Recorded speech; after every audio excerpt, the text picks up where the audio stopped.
Okay, the Gospel of Matthew,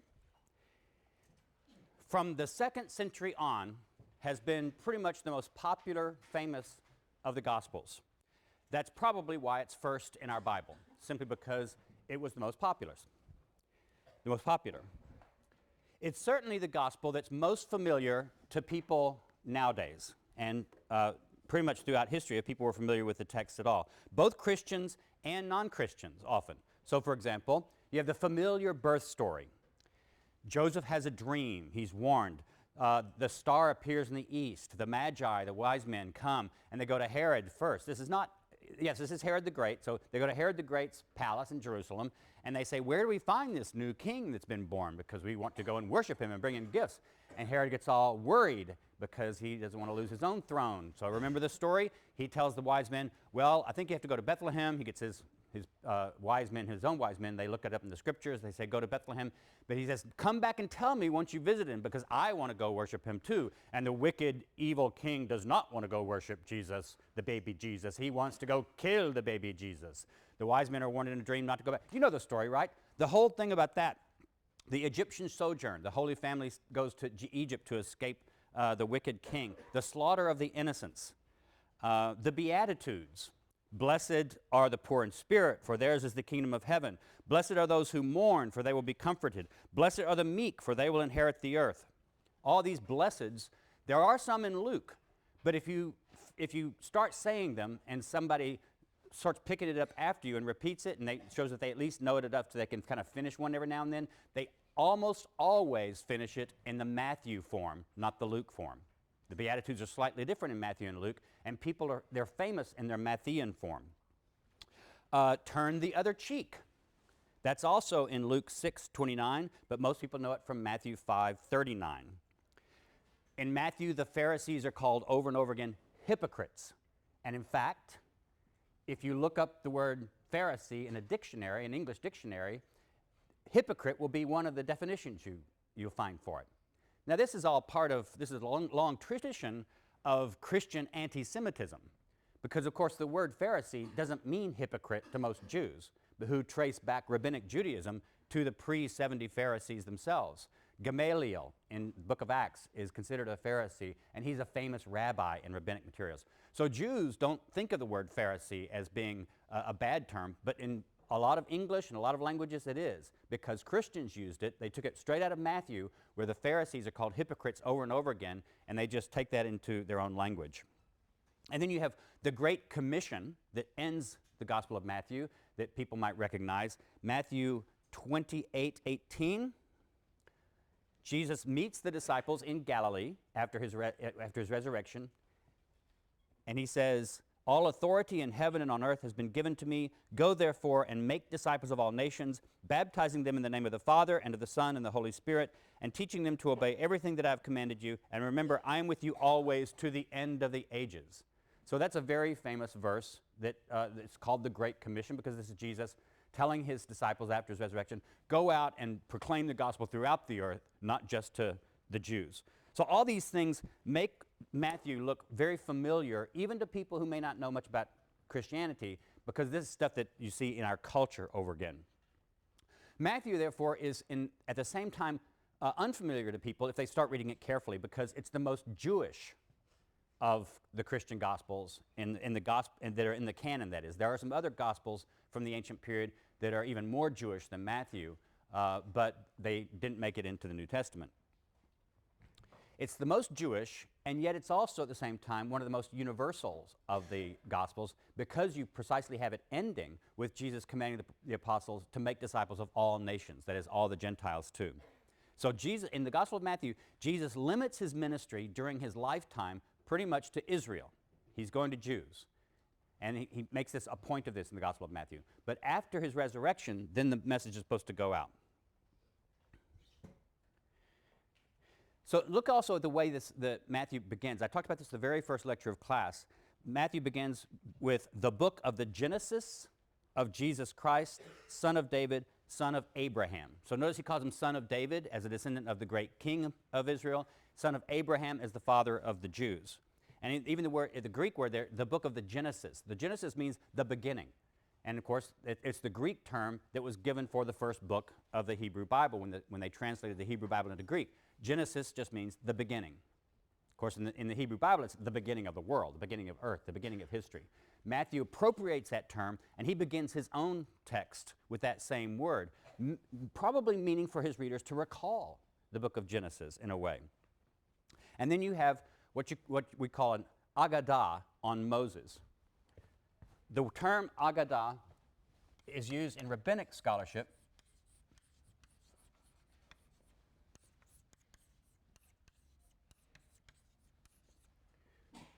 Rabbinic work often divides up a lot of rabbinic materials into halakha and agadah. Halakha refers to the teachings that are about how you should live. Agadah, though, are stories that are about the patriarchs or great figures, and they're meant to make a moral lesson or something like that, but they don't give straightforward teachings, they tell stories. And that's how Matthew starts out.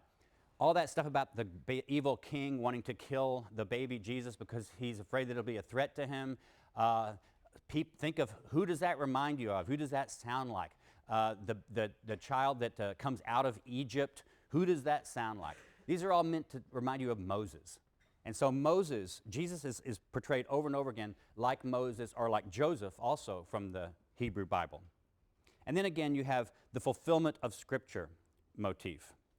Now, notice that in spite of the fact, though, that Matthew has, throughout Christianity, been interpreted as actually a rejection of the law, the Jewish law, or it presents Jesus as a new Moses, but Christians have often taken that to say that Jesus is not only the new Moses who fulfills Moses, he displaces the old Moses.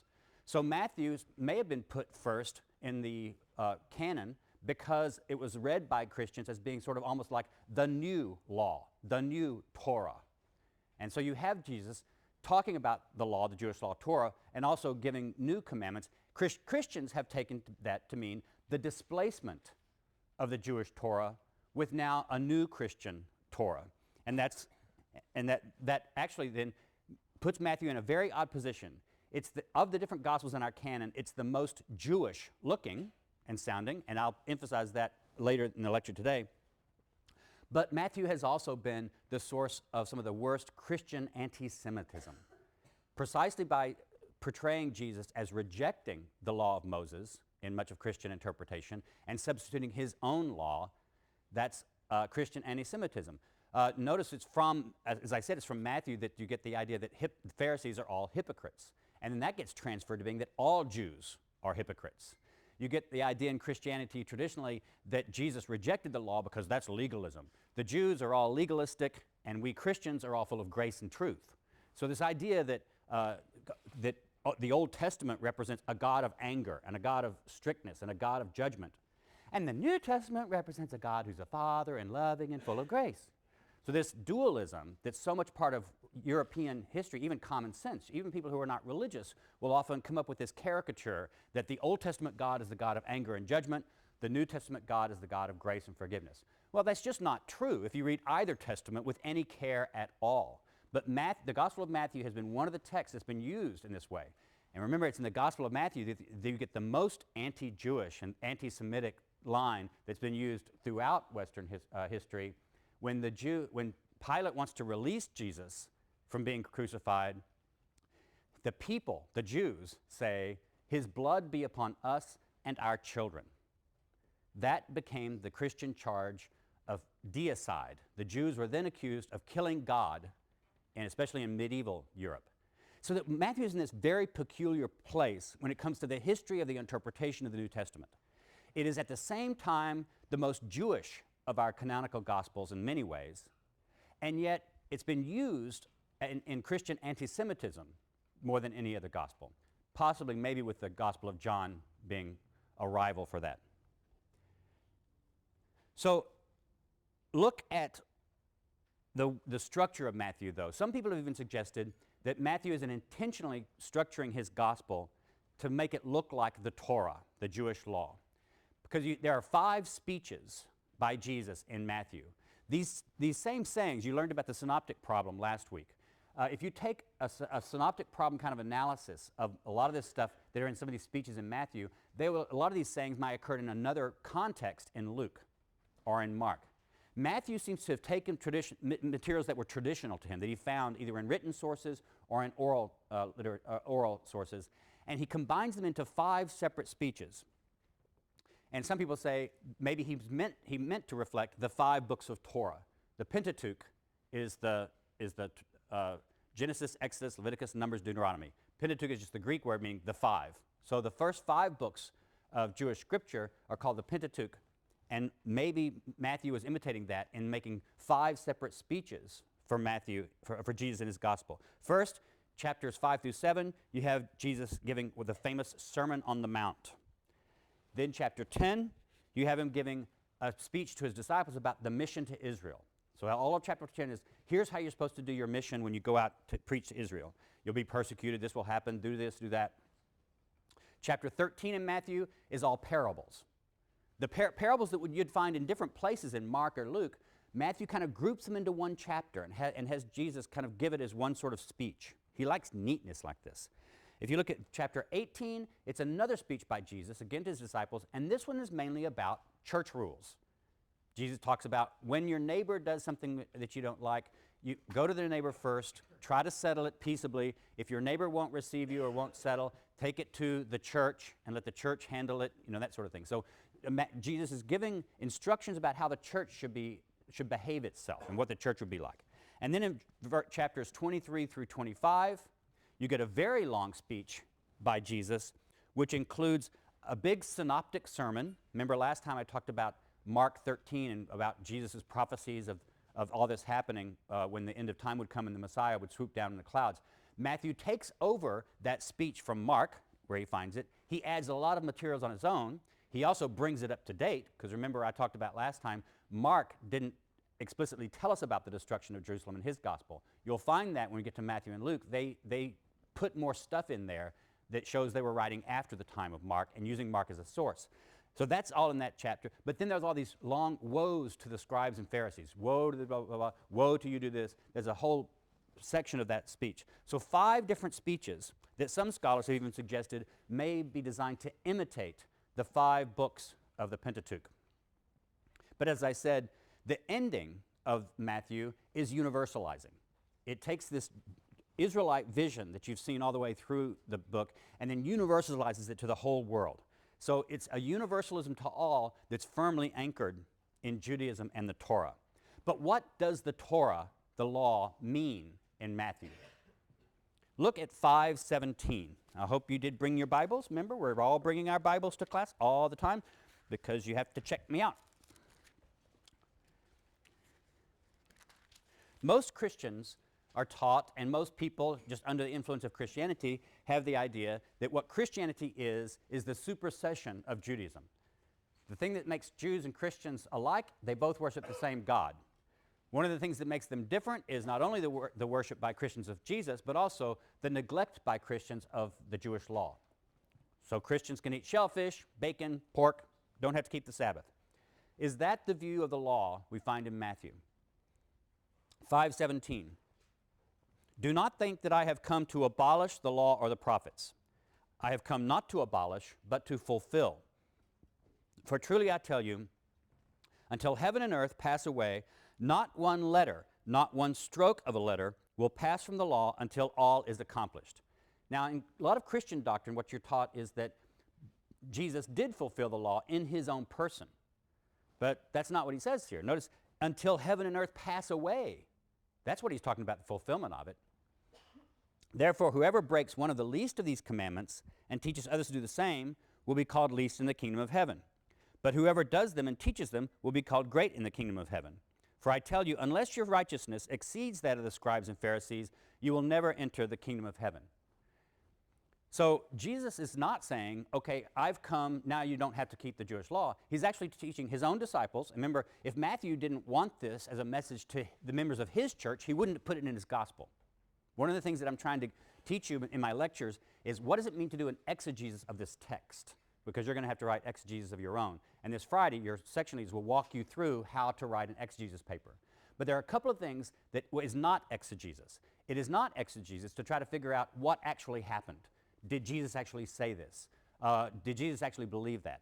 That's part of the historical Jesus quest, which we'll talk about later in the semester too. But exegesis doesn't do that. Exegesis doesn't assume you're trying to read the text to get behind the text to something that happened in history. Nor does exegesis try to figure out, is this true or not? We don't care if it's true or not in an exegesis class. What we want to do is, what was the writer trying to do with this text? You have to imagine yourself in an ancient context. What would he have been saying to members of his own Christian community in the first century?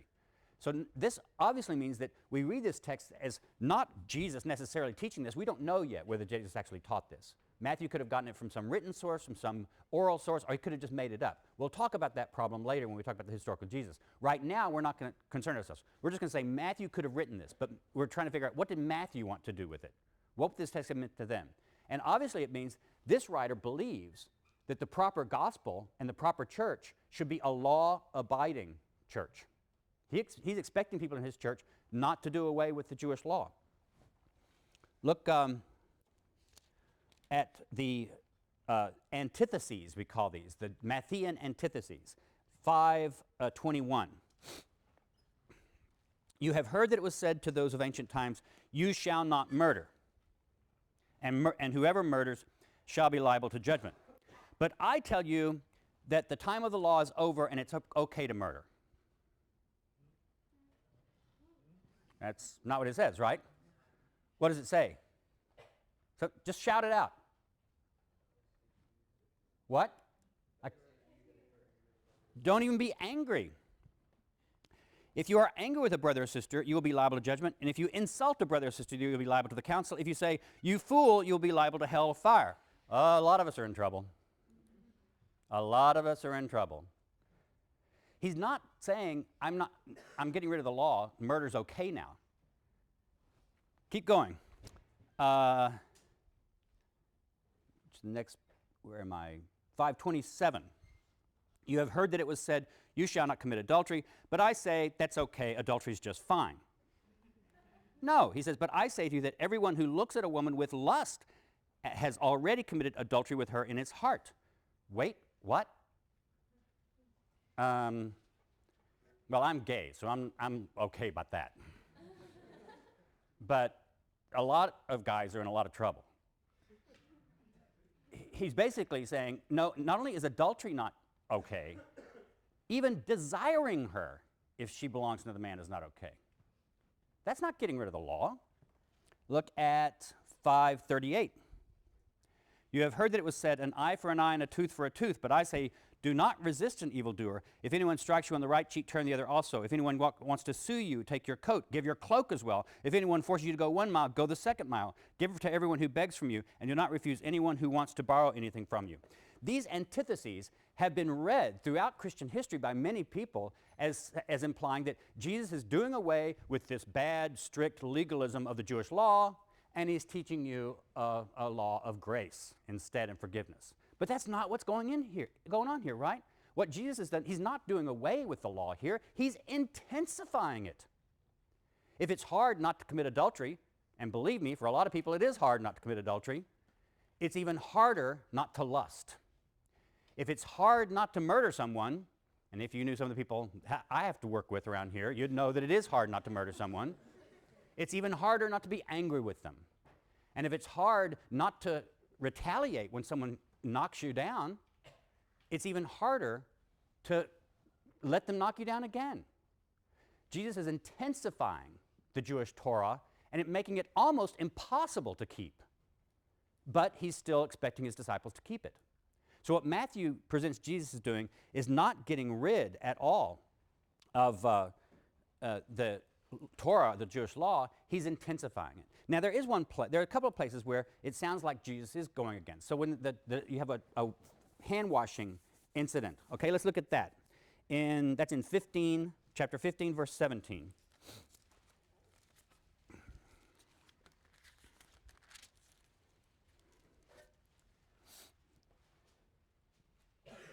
Well, I think I have to start reading a little bit.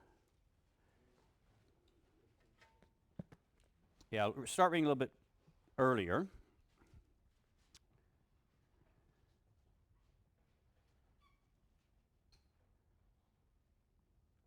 is it? Yeah, the very first part of the chapter.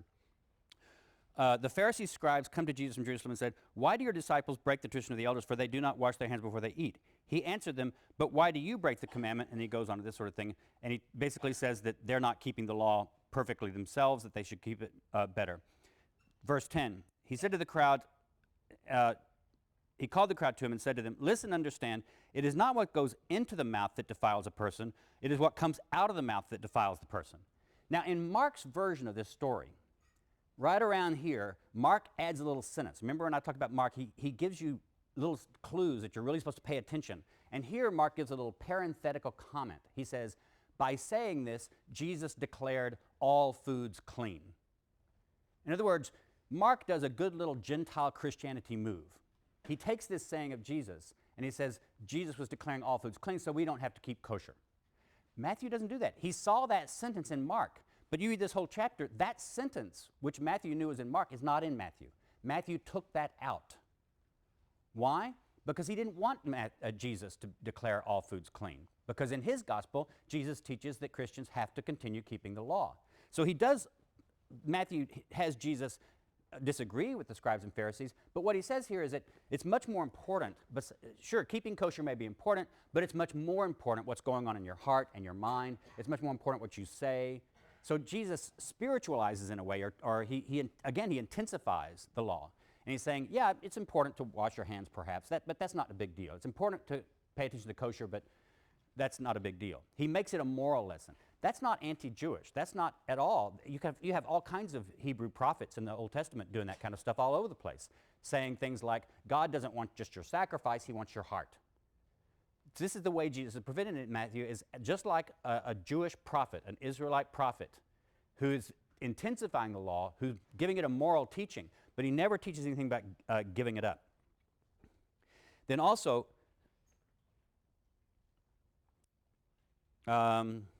Jesus, though, also, besides being the one who teaches about Torah, and he's being presented as Moses, in Matthew presents Jesus more than any other Gospels as the founder of the church. In fact, if you look for the word church in some of the Gospels, it's very hard to find it because it's anachronistic. Jesus didn't go around his own life talking about the church. The church developed after his death. But Matthew retrojects the conversation about the church and even the foundation of the church and sort of laws about the church into the mouth of Jesus. Look at chapter 16, verse 17. And this is one we already read very carefully in Mark, the same story. Remember in Mark, Jesus says to the disciples, "Who do people say that I am?" And Peter says, Peter says, some of them say the Elijah, or some of them say one of the prophets, or some of them say John the Baptist. And Jesus says, "But who do you say that I am?" And Peter says, "You're the Messiah." And Jesus tells him, "Be quiet." And then Jesus rebukes him when Peter tells him that he's not supposed to be crucified. Matthew takes that story again from Mark, but notice how Matthew changes it. Verse 13, when Jesus came from the district of Caesarea Philippi, he asked his disciples, "Who do you say that I am?" You get the story again. And but when Simon Peter says, "You're the Messiah, the Son of the living God," look what Jesus says in verse 17. Now in Matthew's version. Remember in Mark's version, Jesus said, "Okay, don't tell anybody." Jesus said to him, "Blessed are you, Simon, son of Jonah, for flesh and blood has not revealed this to you, but my Father in heaven. And I tell you, you are Peter, and on this rock I will build my church, and the gates of Hades will not prevail against it. I will give you the keys of the kingdom of heaven, and whatever you bind on earth will be bound in heaven, and whatever you loose on earth will be loosed in heaven." Then he sternly ordered the disciples not to tell anyone that he was the Messiah. So between the command to silence, which came right after the confession in Mark, Matthew puts all this foundation of the church stuff. Now this is a very famous text that has caused all kind of disagreement between Roman Catholics and Protestants. Roman Catholics take this text as teaching that Jesus particularly selected Peter as the first pope. And that when he says, "I'm giving you the keys of the kingdom," it means the pope or the bishop of Rome is the one who has the right to bind or loose, like that Jesus is talking about here. Protestants rejected that interpretation, and they said, well, no, he's talking to Peter in one sense, but he's really talking to all the apostles. And in fact, the issue of binding and loosing is given to the apostles, not just to Peter. So there's a debate between Protestants and Roman Catholics traditionally over this passage. I think the debate kind of misses the point, because I think Matthew's point is basically just to have Jesus be the one who founds the church and puts it into the hands of his disciples. But that's definitely one thing that Jesus does. And then in chapter 18, as I've already pointed out, you have a whole chapter where Jesus gives rules to the disciples for how the church should be run, how it should be organized. But the church is also this mixed group. Over and over again in Matthew, you'll see a phrase that's only in Matthew, where Jesus talks about little ones. And he also talks about people of little faith.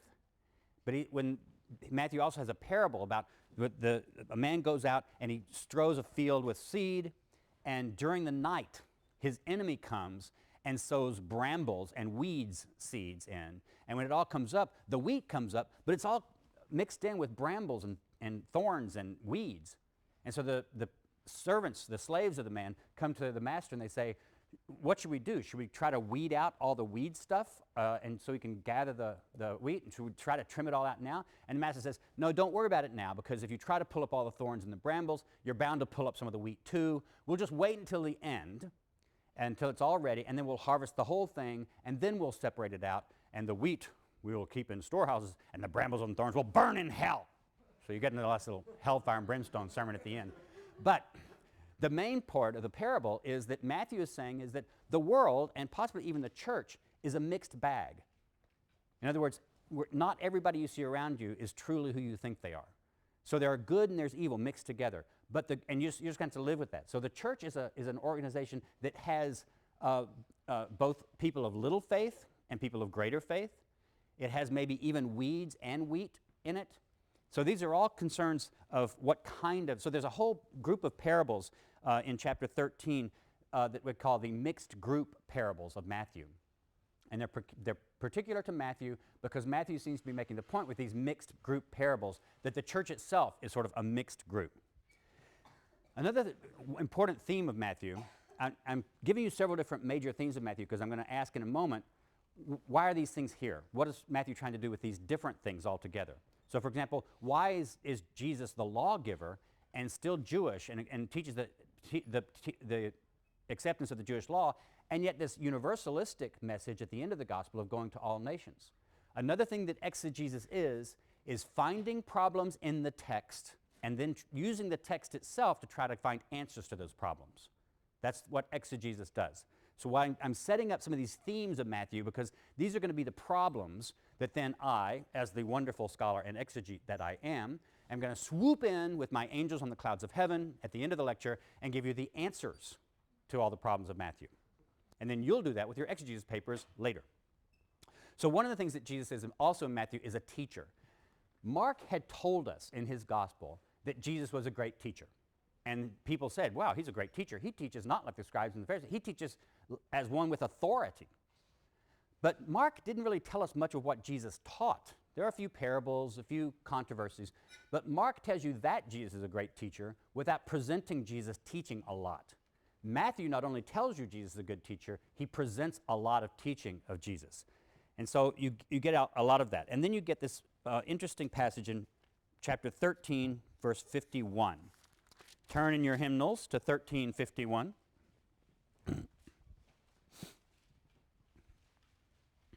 Have you understood all this? And this is toward the end of this big, long parable chapter. Remember I told you that chapter 13 in Matthew is where Matthew puts a ton of parables.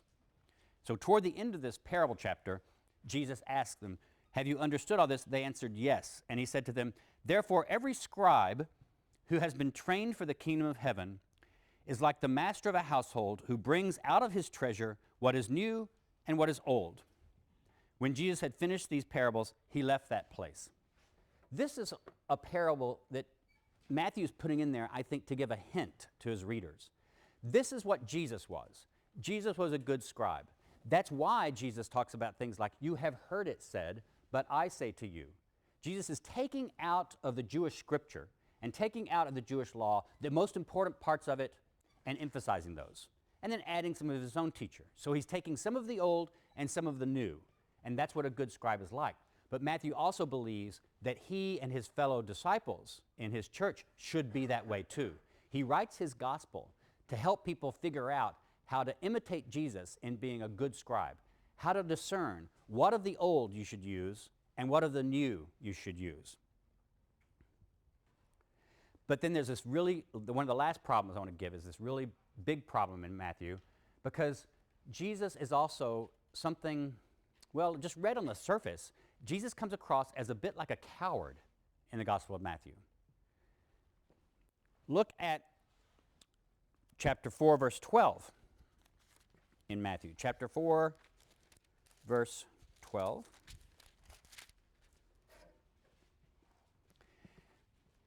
First, in the first part of this chapter 4, you get Jesus going around preaching the gospel, doing some miracles and that sort of thing.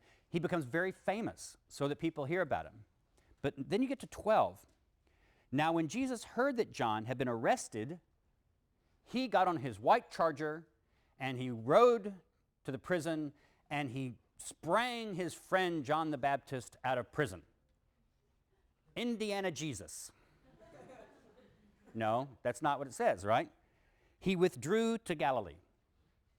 And the word withdraw here is the Greek word for retreat. He retreated to Galilee because he heard that John had gotten arrested. He left Nazareth, made his home in Capernaum by the sea, in the territory of Zebulun and Naphtali, so that what had been spoken through the prophet Isaiah might be fulfilled. And then he quotes that. Verse 17, from that time Jesus began to proclaim, repent, for the kingdom of heaven has come near.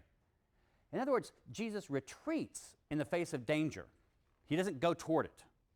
But instead of retreating and hiding, he goes to another place and then he starts giving the message out. This is when he really first starts his own preaching ministry after John the Baptist is arrested. So notice what that happens there. Look again at, now look at 12:15, Matthew 12:15. Reading just a little bit above that, Jesus is disputing with the Pharisees, and verse 14 says, but the Pharisees went out and conspired against him how to destroy him. Another threat, this time from the Pharisees against Jesus. Verse 15, when Jesus became aware of this, he departed. Again, he withdrew. There's that word again. Many crowds followed him, and he cured all of them, and he ordered them not to make him known. This was to fulfill. Notice again, Jesus withdraws in the face of danger, but the withdrawing, in a sense, increases the ministry in an odd, paradoxical way. And then look at 14:13. Well, I won't read that one. 14:13, if you could look it up, that's another case of danger and Jesus withdrawing. But now let's spend a little more time looking at chapter 12, because have you noticed that the Gospel of Matthew likes to foreshadow things and fulfill things? The Gospel of Matthew likes to have Jesus do something, and then he'll tell you something that was not in Mark. He'll say, this was to fulfill the scripture that said, for example, when Jesus and the Holy Family run off to Egypt, he then quotes the fact that, and they come back, he says, out of Egypt I will call my son, a prophecy. So Matthew takes an Old Testament reference, a Jewish scripture reference, because remember, it's not the Old Testament yet, it's just Jewish scripture. And he takes a quotation of that and saying it's fulfilled by Jesus. So in the same way, in Matthew 2:13 and 14, after they had left, this is after the wise men left, an angel of the Lord appeared to Joseph in a dream and said, get up, take the child and his mother, and flee to Egypt, and remain there until I tell you, for Herod is about. So they flee. There's that word again, withdraw. Even Joseph, with Jesus, retreats in the face of danger to Galilee. And then when he hears, they come back in verse 22 of the same chapter. Now, why is all this Jesus retreating? The other thing is, if you look at 10:23, we again get this same word. When you're doing exegesis, you might want to use a concordance. You'll learn on Thursday or Friday in your sections what a concordance is, and you'll learn how to use it. But basically, a concordance is a book that takes all the words of the Bible, and shows you where they occur. And if you looked up withdraw in an English concordance, it would tell you every time in a certain English translation that the word withdraw occurred in Matthew or Mark or Luke. You can test them out. You'll also learn how to use an analytical concordance, even if you don't know Greek, which will kind of give you an idea, once you learn how to use it, what's the Greek word lying behind these English words. And if you did that, you could find out that these different English words that I've been reading from translate the same Greek word, withdraw, anakoreo, anakoresis. And so this word is here too. And in 10:23, you have Jesus in his instructions to the disciples telling them that they also should retreat in the face of danger. So what is all this going on? How do we take these different issues? Jesus is almost a new Moses.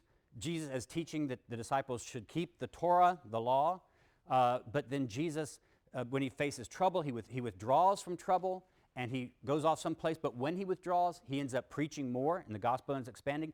And then the disciples, Matthew believes, will be the next version of Jesus. They also will be threatened. They also will be taught to retreat. They also will then go preach, and they'll eventually go preach to the entire world in the form of the Gentiles.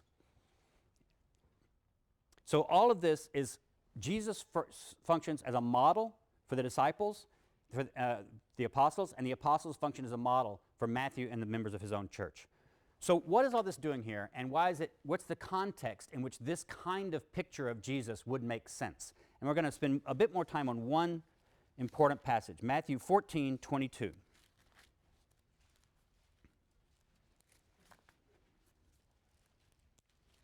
This is the famous story called the stilling of the storm. Now, you will have, if you remember this, you can look at Mark 6:45, and it has the same story. And if you took your parallel columns, one from Mark and one from Matthew, and you did your little colored pencil exercise that you did last week for your section, it's very interesting to see, what does Matthew add to Mark's story?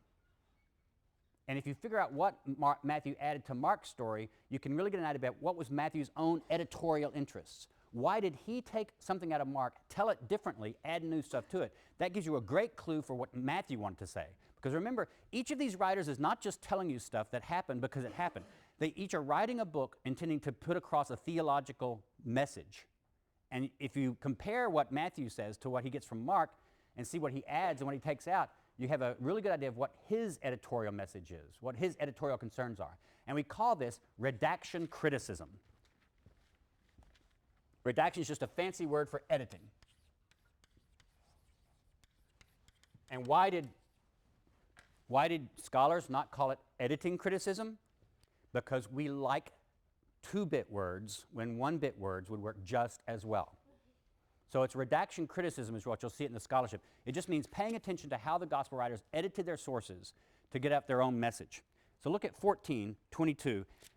And if you want to, you can flip over to Mark 6:45 and see the change. Or if you have Throckmorton, you can look it up in Throckmorton sometime. But I'll indicate some of it. Immediately he made the disciples get into the boat. This is after one of the feedings of a bunch of people, and go ahead to the other side while he dismissed the crowds. After he had dismissed the crowds, he went up to the mountain by himself to pray. When evening came, he was there alone. But by this time the boat, battered by the waves, was far from the land, for the wind was against them. Notice, for the wind was against them. The boat is battered. The wind is against them. Some of these details won't be in Mark. The basic story will be there.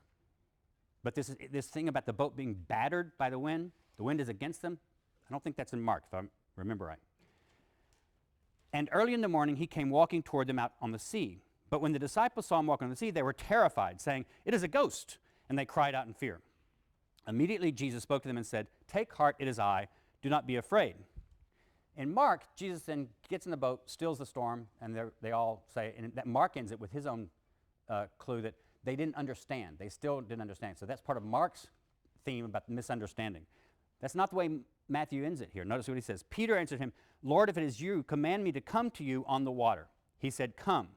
So Peter got out of the boat, started walking on the water, and came toward Jesus. But when he noticed the strong wind, he became frightened, and beginning to sink, he cried out, "Lord, save me. Lord, save me." Now the Greek word for save me can mean just rescue me, save me from illness, but it also can mean save me like I need salvation. The same Greek word means both. Jesus immediately reached out his hand and caught him, saying to you, "You of little faith." That Matthean clue. See, Matthew likes this little faith theme. So that's one of the things you see he's added here. "Why did you doubt?" When they got into the boat, the wind ceased, and those in the boat worshipped him, and saying, "Truly, you are the Son of God." Now, if you compare this, what you've got is some important different changes. First, for example, I said the boat is beaten by the waves. That's not in Mark. Why did Matthew add that? And then you have this whole verses 28 through 31, the whole thing with Peter and all that sort of thing. That's not in Mark. Matthew added that whole little chunk. And then in verse 33 it says, they worshiped him. And they have this confession, truly you are the Son of God, which is a Christian confession. A famous German scholar, Gunther Bornkamm, whom you don't need to remember, and one of his students wrote a very famous article published in the 50s in which they analyzed this story. And they said, if you read this carefully, this story is not about Jesus walking on the water and stilling the storm and that sort of thing. This is a story Matthew intends for you to see the boat. It's like an allegory. It's almost like an allegory. The boat represents the church. And Matthew sees the church as being persecuted. We've seen that theme throughout Matthew. Jesus prophesies that the disciples will be persecuted. So the boat is persecuted, and that's represented by the storm and the winds and the waves buffeting them. And they're afraid. And Peter, who represents every Christian, says, I want to be like you, Jesus, and I want to walk on water. I want to overcome all these problems. He gets out of the boat, but he doesn't have enough faith. He has a little faith, and his doubt causes him to start sinking. When he does that, what should he do? He should cry out to Jesus, and Jesus will save him. And then Jesus gets in the boat, calms the storm, and they worship him and confess him. So Bornkamm used this redaction criticism. He was one of the first pioneers of using this method and calling it by this term, to say, compare Matthew with what he gets from Mark. And what you do is you see that what was just a miracle story, just basic story about the power of Jesus, has now become a moral story about the church. And it's now become something that Matthew is writing to encourage his own church. They are small, lonely, people of little faith. They're a mixed group, remember? So some people in the church seem to have a lot more faith than other people in the church. Some people in the church may not even be true disciples after all. They're not yet perfect. One of the ways that Matthew has a saying that is different from Luke. They seem to both get it from Q. Luke's version says, you should be merciful as your Father in heaven is merciful. Does anybody happen to know what that comes out in Matthew? It's in the Sermon on the Mount. You should be perfect as your Father in heaven is perfect. Matthew has perfect and Luke has merciful. Again, we see little bitty clues of how they write this. But that's Matthew telling his church, I know you're not perfect now, but Jesus calls you to perfection. They need more faith, and according to Matthew's story, they do it by focusing on Jesus and worshiping him as the Son of God, as they should. What I've done is walk through several different passages in Matthew. An exegesis wouldn't ask you to do all of those things together. You could write an exegesis paper on just one section of any of those things that I talked about. But notice what I've had to do. I've had to compare Matthew with Mark and Luke. I've tried to figure out why did Matthew include what he included? And why did he leave out stuff? Why did he change things from Mark? I've also said he probably used Q, this hypothetical document, because we find that by comparing Luke and Matthew. And I might guess at whether Matthew has the more original version of Q or whether Luke does.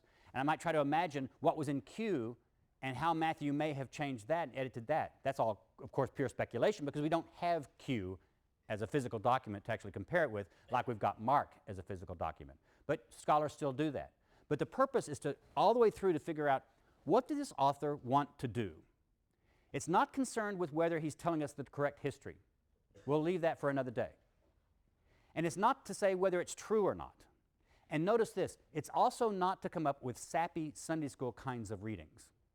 This is the hardest thing for people to learn. And notice, it doesn't matter whether people have grown up in churches or not. Modern people have just come to think that when you read this book, you're supposed to get Sunday school type sappy answers out of it. What is the meaning of this story? Well, Jesus is teaching us to love one another. Well, okay, yeah, maybe so. But dig deeper. Try to imagine a historical context in which a human author is writing the story this way in order to do something socially in his own early community. We imagine an early Christian community, and we imagine what problems they had by reading the text. And then we see the text as being written consciously by an author to address those problems. And with Matthew, what you get is this. Matthew teaches that a Torah observant form of discipleship to Jesus. Now, this will be very important because one of the themes of this whole course is the diversity of different early Christianities. It's anachronistic in the first century to even talk about Christianity as one thing, because as we'll show, there were different views of Jesus. There were different views of the Jewish law.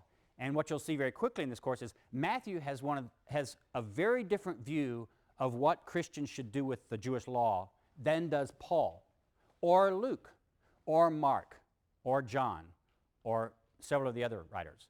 So one of the things that makes Matthew present a peculiar kind of Christianity when judged by the standards of Paul's kind of Christianity is that Matthew teaches Jesus as teaching a Christianity that observes Jewish Torah. Even if Gentiles come in, which Gentiles do come in, Gentiles must be expected to keep the law also. So whereas Paul spent his whole career trying to get Gentiles to understand, no, you don't, you're not supposed to keep the Jewish law if you're a Gentile. Jesus absolves you from keeping the Jewish law. Matthew's not that way. He sees Gentiles coming into the church, but still being Torah observant. So he has a Torah observant form of Christianity with Jesus as the recognized Messiah. Gentiles are included in Israel. They're not included as a separate church. Gentiles are brought into Israel, it looks like for Matthew. And Matthew presents a church that is in conflict with other forms of Judaism.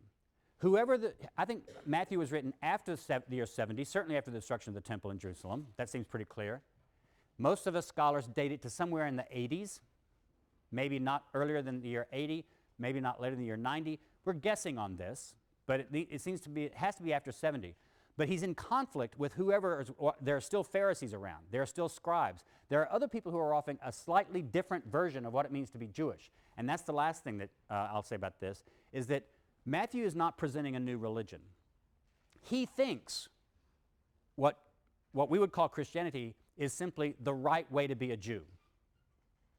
So what Matthew is presenting is a different sect within Judaism from the form of Judaism that's represented by the Pharisees or the Sadducees, perhaps.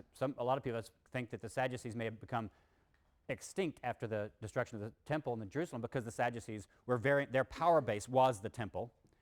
But if the Sadducees are still around, Matthew's presenting a different form of Judaism than they followed.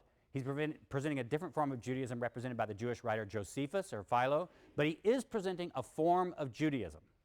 In fact, scholars nowadays say Matthew does not represent a new religion with his gospel.